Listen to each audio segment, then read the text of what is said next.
Hello students, चलिए ध्यान दीजिएगा। सभी नए साझेदार का प्रवेश कर रहे थे तो आपको पढ़ाया गया था कि नया साझेदार जब प्रवेश करता है तो अपने साथ क्या चीज़ें लेकर आता है। दो चीज़ें लेकर आता है। सबसे पहले पूंजी लाएगा, दूसरा अपने हिस्से का प्रीमियम लेकर आएगा। ठीक है, पूंजी व्यापार में रहेगी, प्रीमियम किस में बटेगा? साझेदारों में। तो हम लोग अभी तक नया साझेदार का नया लाभ हानि अनुपात निकालना सीख चुके हैं। फिर हम लोग क्या सीख चुके हैं? साझेदार लोग का प्रीमियम का समायोजन सीख चुके हैं और साझेदार लोग का अवितरित लाभ और संचय का जो अतिरेक वगैरह था उसको बांटना भी क्या कर चुके हैं, सीख चुके हैं। आज बारी बच्चों अगला स्टेप की, और वो है तुम्हारा पुनर्मूल्यांकन खाता बनाना। क्या बनाना?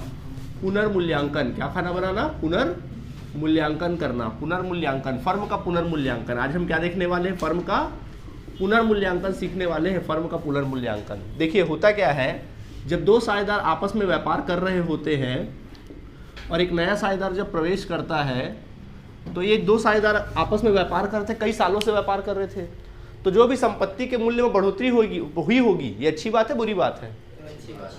दायित्वों के मूल्य में बढ़ोतरी हुई होगी, अच्छी बात है बुरी बात है? बुरी बात है। दायित्वों के मूल्य में कमी हुई होगी, अच्छी बात है बुरी बात है? अच्छी बात है। दायित्वों के मूल्य संपत्ति के मूल्य में कमी हुई होगी, कैसी बात है? बुरी बात है। तो बहुत सारी अच्छाइयाँ बुराइयाँ हुई होगी, मतलब व्यापार में बहुत सारे फायदे हुए होंगे। संपत्ति का मूल्य बढ़ा होगा या घटा होगा, या दायित्व का मूल्य बढ़ा होगा या घटा होगा। उसका सबसे बड़ा मेन कारण कौन है भाई? दायित्व का मूल्य बढ़ा या घटा होगा, संपत्ति का मूल्य बढ़ा या घटा होगा, किसकी वजह से हुआ होगा ऐसा? कौन से साझेदार? पुराने साझेदारों की वजह से हुआ होगा। और आप लोग सब जानते हो कि जब कभी जो दो साझेदार हैं तो इस व्यापार की तमाम संपत्ति में ये सभी साझेदारों का हक है कि नहीं है?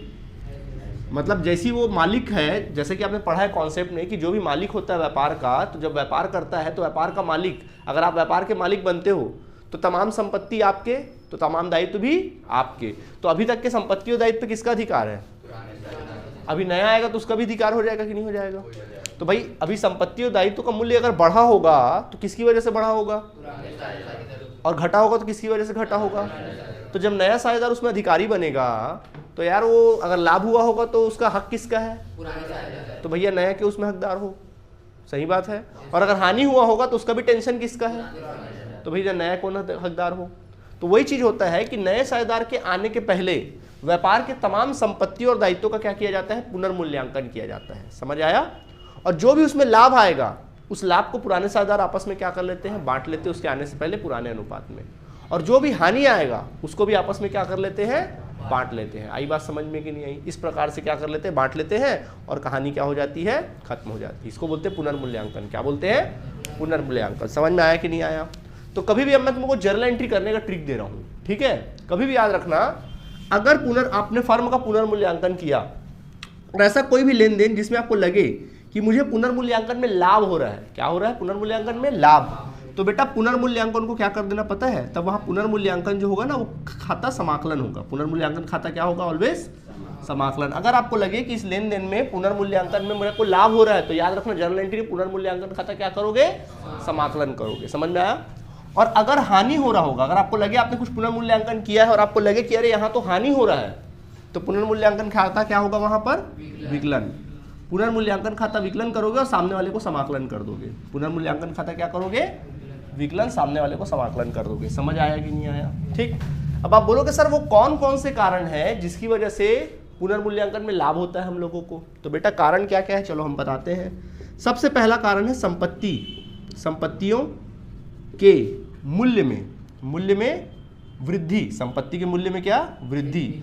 अगर आपके संपत्ति के मूल्य में वृद्धि होगी तो अच्छी बात है बुरी बात है? लाभ होगा, है ना? तो एंट्री क्या बना चलो बता दो। जैसी लाभ हो रहा है तो ये तो कंफर्म हो गया पुनर्मूल्यांकन खाता समाकलन होगा, तो फिर विकलन कौन होगा? संपत्ति। तो एंट्री बनेगा संपत्ति खाता विकलन पुनर्मूल्यांकन खाते से। एंट्री क्या बना? संपत्ति खाता विकलन पुनर्मूल्यांकन खाते से। खट से समझ में आ गया? समझ आया कि नहीं आया? ऐसे ही नंबर 2, दायित्वों के मूल्य में कमी। बोलो दायित्वों के मूल्य में कमी होगी तो अच्छी बात है बुरी बात है? सर अच्छी बात है। एंट्री बोल दो एक बार चलो। हाँ, दायित्व खाता विकलन पुनर्मूल्यांकन खाता। लाभ हो रहा है ना आप लोगों को, तो लाभ हो रहा है तो भैया क्या होगा? पुनर्मूल्यांकन खाता समाकलन। तो कॉमन सेंस की बात है, फिर विकलन क्या हो जाएगा? दायित्व विकलन हो जाएगा। तो एंट्री क्या बना? जो दायित्व का नाम है दायित्व खाता विकलन पुनर्मूल्यांकन खाते से। और कब लाभ होता है? इसके अलावा अन्य आय, किसी प्रकार की आपको आय हो रही है, क्या हो रही है? आय। तो आय में क्या होता है? पुनर्मूल्यांकन फायदा है। क्या एंट्री बनेगा, बोल दो एक बार। वेरी गुड, आय खाता विकलन पुनर्, देखो एंट्री सीख गए आप लोग खटाक से, सही बात है कि नहीं है। इसके बाद अब बारी आती है हानि की। तो ऐसा कौन सा लेन देन है भाई जिसमें लगे कि पुनर्मूल्यांकन में हानि हो रहा है? जैसे संपत्ति के मूल्य में कमी, संपत्ति के मूल्य में कमी। अगर संपत्ति के मूल्य में पहले की तुलना में कमी हो रही है तो अच्छी बात है बुरी बात है? एंट्री बोल दो एक बार। हाँ, संपत्ति खाते से, डायरेक्ट संपत्ति खाते से, है ना, ऐसा, ठीक है। अगला बोलता हूं मैं दायित्वों, दायित्वों के मूल्य में वृद्धि, बोलो दायित्वों के मूल्य में वृद्धि, बोलो। हाँ, बुरी बात है तो पुनर्मूल्यांकन खाता विकलन दायित्व खाते से हो जाएगा। और वैसी किसी प्रकार का अन्य व्यय वगैरह हो जाए तो, कोई व्यय वगैरह हो गया तो बुरी बात है व्यय होना, ठीक है। क्या होगा एंट्री बोलो? हाँ, व्यय खाते से, कहानी खत्म। समझ आ गया कि नहीं आ गया? इस प्रकार आप एंट्री कर सकते हो, ठीक है, पुनर्मूल्यांकन खाते में। अब देखो इसमें, अब एंट्री तो कर लिया आपने, अब आपको या तो लाभ निकालना पड़ेगा, क्या निकालना पड़ेगा? हानि। तो आप लोग क्या करना, आपने देखा बहुत जगह यहाँ बनाते, ठीक है, यहाँ बनाते हम, बहुत जगह पर आपने पुनर्मूल्यांकन खाते को आपने क्या किया है, पुनर्मूल्यांकन खाता बहुत जगह समाकलन किया आपने, और बहुत जगह क्या किया है, विकलन। तो जहाँ जहाँ आपका पुनर्मूल्यांकन खाता समाकलन हुआ है, जहाँ जहाँ आपने एंट्री में समाकलन नहीं किया है, उन सबको जोड़ लेना, ठीक है। और जहाँ जहाँ पुनर्मूल्यांकन खाता विकलन हुआ है उनको भी क्या कर देना, जोड़ देना। अब क्या करना, समाकलन में से विकलन को घटा देना, समाकलन में से विकलन घटा देना। समझ में आया? अगर आंसर पॉजिटिव आता है, प्लस के फॉर्म में आंसर आता है तो वो लाभ कहलाएगा। क्या कहलाएगा? लाभ कहलाएगा। अगर प्लस के फॉर्म में आंसर आया तो क्या कहलाएगा? लाभ। और बच्चों अगर माइनस के फॉर्म में आंसर आ रहा तो क्या कहलाएगा? हानि। कैसे आएगा सर? मान लो समाकलन जोड़े 10,000 आया, विकलन जोड़े 6,000 आया, घटाओ आपस में 4,000। बोलो यहाँ समाकलन ज्यादा है कि विकलन? तो क्या आया? लाभ आया, 4,000 लाभ। मान लो इसका उल्टा होता, सपोज ऐसा होता, समाकलन देखो 10,000 है, विकलन कितना है? 16,000 है, घटाओ आपस में। माइनस में आ रहा है आंसर कि प्लस में आ रहा है? कैसे पता चला? क्योंकि भाई ये माइनस, बड़ा संख्या क्या है? माइनस है ना, तो आंसर आया माइनस में, 6,000 माइनस में, तो हानि आ गया। समझ आया कि नहीं आया? अब जैसा कि आप लोगों को पता है कि या तो लाभ आएगा या फिर क्या आएगा? हानि आएगा। तो बच्चों अगर लाभ आता है तो लाभ को साझेदारों के अकाउंट में डालते हैं कि निकालते हैं? डालेंगे। हाँ हाँ, साझेदारों का पूंजी खाता क्या करेंगे? समाकलन करेंगे। तो देखो अगर लाभ आया तो बेटा, अगर लाभ आया तो एंट्री करोगे पुनर्मूल्यांकन खाता विकलन। क्या लिखना?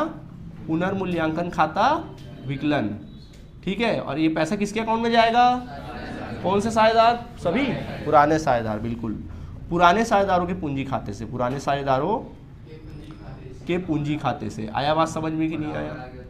बराबर आ गया तो कुछ मत करना, नहीं ना लाभ आया ना हानि आया, ठीक है। नरेशन लिख लेना, पुराने अनुपात में विभाजन, ठीक है। बाकी मेन जब क्वेश्चन कराऊंगा तब बता ही दूंगा। समझ में आया कि नहीं आया? और बच्चों अगर हानि आता है, अगर मान लीजिए क्या आया? हानि आया, तो हानि को क्या करते हैं? साझेदारों के अकाउंट से निकालते हैं। निकालना मतलब उनका खाता विकलन करना। क्या करना? तो बोलो क्या एंट्री बनेगा? हाँ, पुराने साझेदारों का पूंजी खाता विकलन, पुराने साझेदारों का पूंजी खाता विकलन किससे? पुनर्मूल्यांकन खाते से, ठीक है। क्या लिखेंगे? पुराने अनुपात में हानि का विभाजन। समझ में आ गया कि नहीं आ गया? तो देखो एक बार रिवाइज कर दे रहे हैं फटक से 2 मिनट के अंदर। क्या होता है देखो, जब दो साझेदार आपस में व्यापार कर रहे होते हैं तो उस व्यापार में संपत्ति भी होता है, दायित्व भी होता है। चूंकि ये दोनों मालिक है तो मालिक का संपत्ति और दायित्व दोनों पे हक है, ठीक है। अब नया साझेदार आ रहा है तो भी हकदार होगा कि नहीं होगा? लेकिन सोचो, लेकिन भाई बिल्कुल नया साझेदार बन रहा है, पूंजी दे रहा, तो हकदार होगा ना भैया संपत्ति दायित्व में।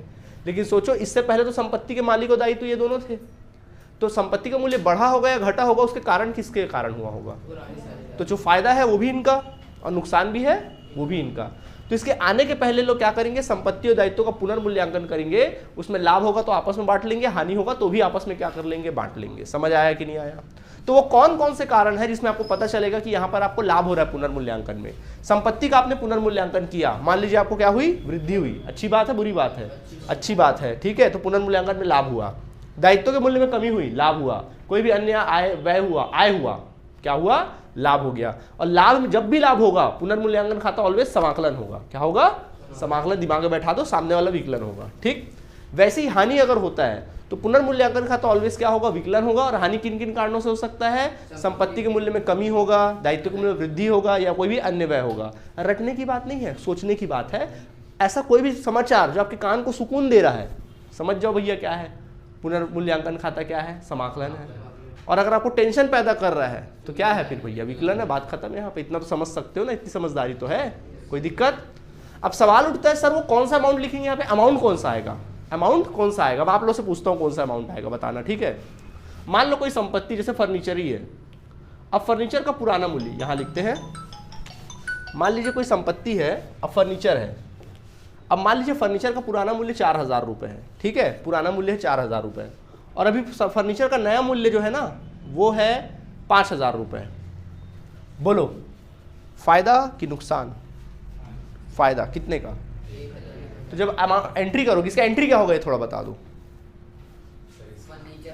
हाँ वही सिखाए हैं, एंट्री बोल दो ना इसका। अगर एंट्री करोगे तो क्या एंट्री करोगे, हानि हो रहा है भाई। फर्नीचर पहले 4,000 का था, नया मूल्य 5,000 का है, कितने का फायदा हुआ, फायदा हुआ ना। एंट्री बोलो। हाँ, पुनर्मूल्यांकन खाता क्या होगा, समाकलन होगा। तो फर्नीचर खाता विकलन किससे। अब सवाल उठता सर अमाउंट क्या डालेंगे वहां पे, बताओ। 1,000। हाँ, अमाउंट नया नया डालना, ना तो नया अमाउंट डालना है ना पुराना अमाउंट डालना है, सिर्फ फायदे या नुकसान वाला अमाउंट डालना है। कौन सा अमाउंट डालना है, फायदे या, यानी फायदा कितना हुआ 1,000, नुकसान कितना 1,000, डिफरेंस डालना है। क्या डालना है, अब क्वेश्चन में डिफरेंस दिया है तो ठीक है, नहीं दिया तो निकालो। आया बात समझ में कि नहीं आया, डन। अच्छा चलो और एक बोलता हूँ। मान लो फर्नीचर का नया पुराना मूल्य 4,000 है, अब नया मूल्य ना इसका मान लीजिए 3,500 है।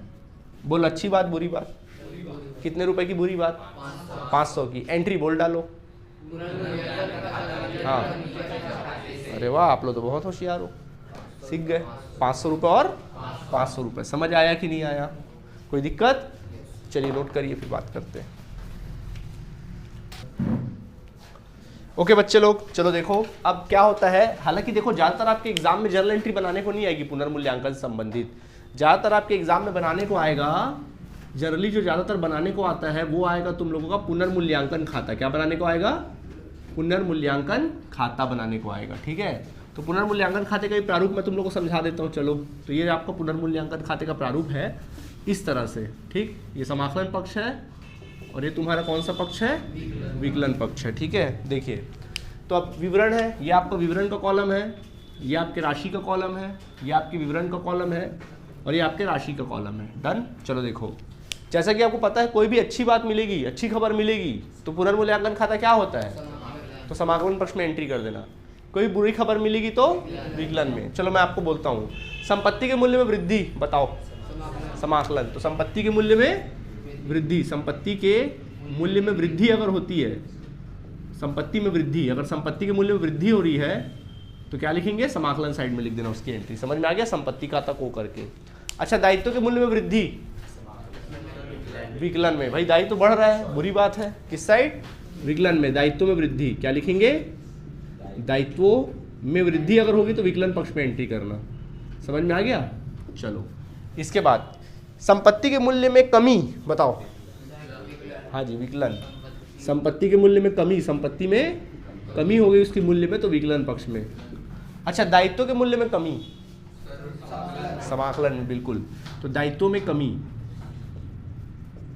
समाकलन में, अच्छी बात है ना। किसी प्रकार का व्यय,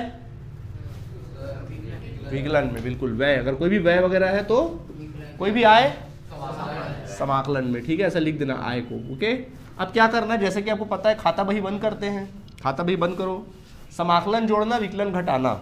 अगर मान लो समाकलन ज़्यादा है विकलन कम है तो क्या आएगा, शेष इस पक्ष में आएगा, शेष आएगा इस पक्ष में। तो शेष अगर इस पक्ष में आया तो लाभ की हानि, लाभ आया, क्योंकि भाई आय ज़्यादा है व्यय कम है ना, तो क्या है आपको आधिक्य लाभ, क्या बोलेंगे, आधिक्य लाभ। और ये आधिक्य लाभ किसको मिलेगा, पुराने साझेदारों को। क्या लिखेंगे, पुराने साझेदारों के पूंजी खाते से, पुराने साझेदारों के पूंजी खाते में चला जाएगा पैसा। ठीक है, मान लीजिए पुराने साझेदार ए और बी है ना, तो ए और बी में उनके पुराने अनुपात में बांट देना, पुराने अनुपात में क्या कर देना, बांट देना। समझ आया कि नहीं आया। मान लो कई बार ऐसा भी हो सकता है कि आपने विकलन जोड़ा, समाकलन घटाया, शेष इस पक्ष में आ रहा है। इस पक्ष में शेष कब आता है? जब विकलन ज्यादा होता है, समाकलन कम होता है, तो हानि होता है। क्या होता है? हानि। तो मान लीजिए शेष इस पक्ष में आ रहा है, मतलब हानि हो गई आपको, तो क्या करोगे? यहाँ लिखोगे आधिक्य हानि, जो आधिक्य हानि आई है उसको लिखना और उसको पुराने साझेदारों के पूंजी खाते में डाल देना। पुराने साझेदारों के पूंजी खाता को लिख देना, ठीक है। और ए और बी है, और कौन से अनुपात में? उनके पुराने अनुपात में बांट देने का। समझ आया कि नहीं आया? कोई दिक्कत? तो ज़्यादातर खाता बही बनाने को आने वाला है। 3 नंबर का क्वेश्चन जनरली एग्जाम में आ जाता है, 3 या 4 नंबर में, तो पक्का एग्जाम में आना है। पुनर्मूल्यांकन खाता का छाया रहेगा। समझ में आ गया? प्लीज नोट करिए। ओके स्टूडेंट्स, चलिए देखिए, अब मैं आप लोग को आपके बुक का क्वेश्चन करवा रहा हूँ इससे रिलेटेड, समझ रहे आप। देखिए क्वेश्चन नंबर 44 दिया है, 44 का एमपी लगाएंगे। देखिए क्या लिखा है, मनीष और नवनीत एक फर्म में समान साझेदार है। मनीष और नवनीत एक फर्म में कैसे साझेदार है? समान साझेदार है, बराबर के साझेदार है। वे दुर्गेश को फर्म में नए साझेदार के रूप में प्रवेश देते हैं। उन्होंने दुर्गेश को नए साझेदार के रूप में क्या दिया? प्रवेश दिया, ठीक है। और आगे कहता है 31 दिसंबर 1995 को उनका जो व्यापार का चिट्ठा था वो कुछ इस प्रकार था। व्यापार का चिट्ठा कुछ इस प्रकार दिया हुआ उनके व्यापार के चिट्ठे में। देख लीजिए भाई क्या क्या उनके चिट्ठे में है, ठीक है। ये दिया हुआ है क्वेश्चन में चिट्ठा, क्या क्या दिया देखिए।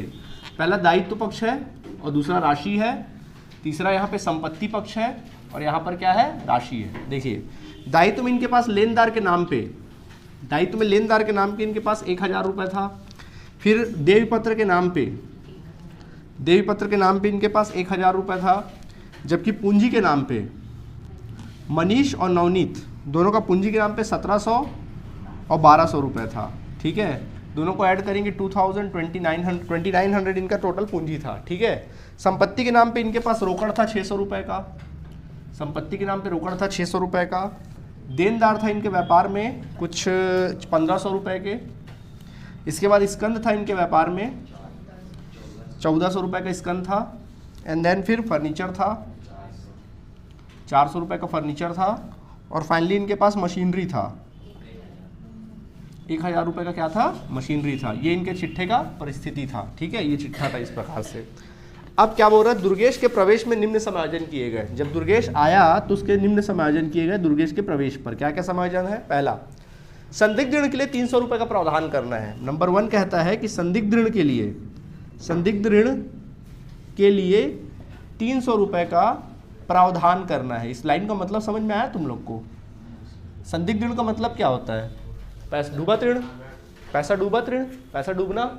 इधर देखेंगे क्या बोल रहे हैं? संदिग्ध ऋण का मतलब क्या होता है? पैसा का डूबना।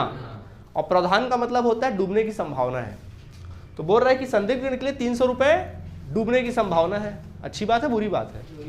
बुरी बात। किस पक्ष में एंट्री करोगे? ओके।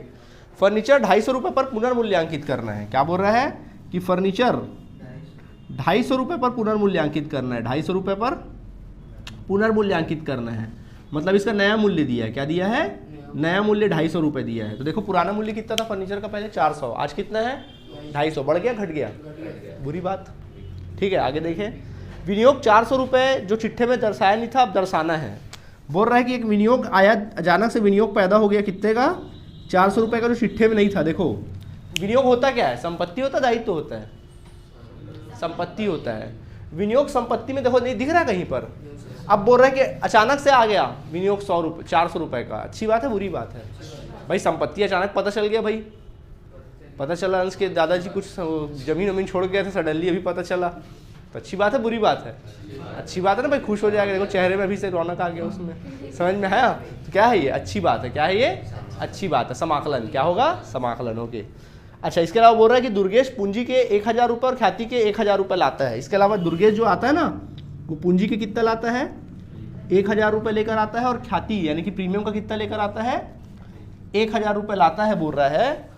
और बोल रहा है कि मनीष और नवनीत इसको आहरण कर लेते हैं, और इस पैसे को, प्रीमियम के पैसे को दोनों साझेदार क्या कर लेते हैं? मनीष नवनीत आहरण कर लेते हैं, मतलब निकाल के अपने घर ले जाते हैं। कहता है कि फर्म की पुस्तकों में आवश्यक पंजी प्रविष्टि कीजिए और चिट्ठा बनाइए। तो यार देखो आज का क्लास में मैं चिट्ठे विट्ठे में फोकस नहीं करूंगा, आज मैं आप लोग को पंजी प्रविष्टि सिखाऊंगा।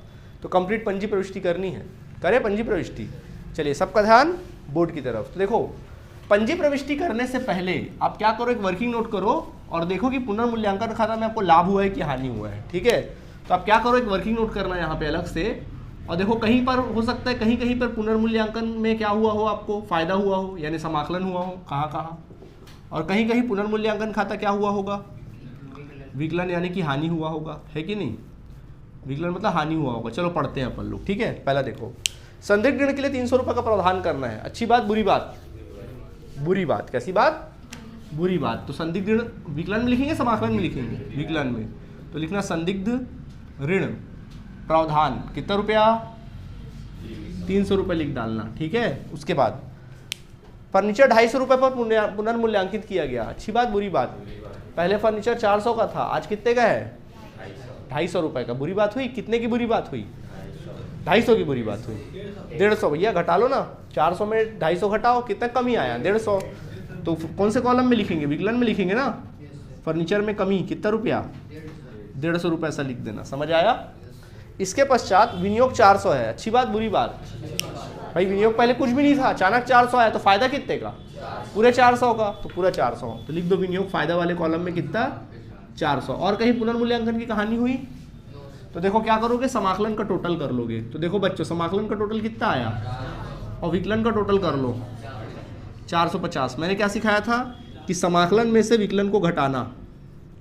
तो आप क्या करोगे, 400 में 450 को घटाओगे तो आंसर किस में आया, -50 आया, यानी कि हानि आ गई। क्या आ गई, तो ये हानि किसको मिलेगा, पुराने साझेदार को, मनीष को, और किसको, नवनीत को। कौन सा अनुपात में, पुराना अनुपात 1:1, 25 रुपये इसको मिलेगा, 25 रुपये इसको मिलेगा। समझ आया कि नहीं आया, कोई परेशानी।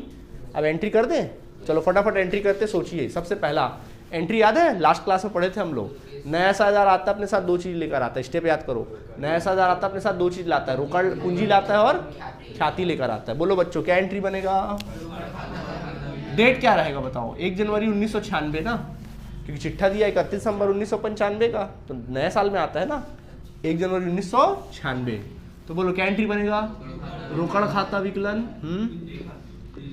दुर्गेश के पूंजी खाते से, दुर्गेश के पूंजी खाते से और किससे, प्रीमियम खाते से।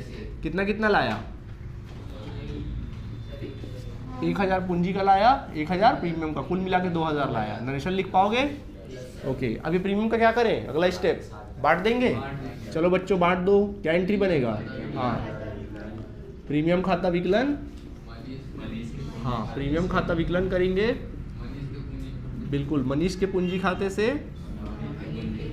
नवनीत के पूंजी खाते से। ठीक है, नवनीत के पूंजी खाते से। तो 1000 को बांटना है, कौन से अनुपात में, त्याग, परंतु नया अनुपात दिया है क्या, तो फिर पुराने को ही क्या मानिए, उनका त्याग मान लीजिए। तो 1000 को बांट दो, 500 और 500। समझ आया कि नहीं आया। और क्वेश्चन में क्या बोला है कि ये जो आहरण का पैसा, सॉरी ये जो प्रीमियम का पैसा है लो निकाल लेते, बोला लास्ट में, देखो बोला है ना। तो जब निकाल लेते तो सिखाए थे ना एंट्री क्या बनेगा, बोलो सब, हाँ बोलो। मनीष का पूंजी खाता विकलन, मनीष का पूंजी खाता विकलन, फिर नवनीत का पूंजी खाता विकलन, फिर रोकड़ खाते से, गधो भूल जाते हो क्या, रोकड़ खाते से, है ना। अब कई बार डिसीजन होता सर हम लोग रोकड़ लिखें कि बैंक लिखें, तो अब जब कंप्लीट क्वेश्चन आएगा ना चिट्ठा वाला, तो चिट्ठे से डिसीजन लेना, चिट्ठे में रोकड़ है कि बैंक है, तो समझ जाओ लोग रोकड़ मेंटेन करते हैं। अगर वहाँ बैंक होता तो क्या करते, हर जगह रोकड़ की जगह बैंक लगाते। समझ में आया, ऐसा डील कर लेना। खैर 500 रुपये इसने भी निकाल लिया, 500 इसने भी निकाल लिया, 1000 निकल गया। आहरण कर लिए, नरेशन लिख पाओगे, चलिए ठीक है।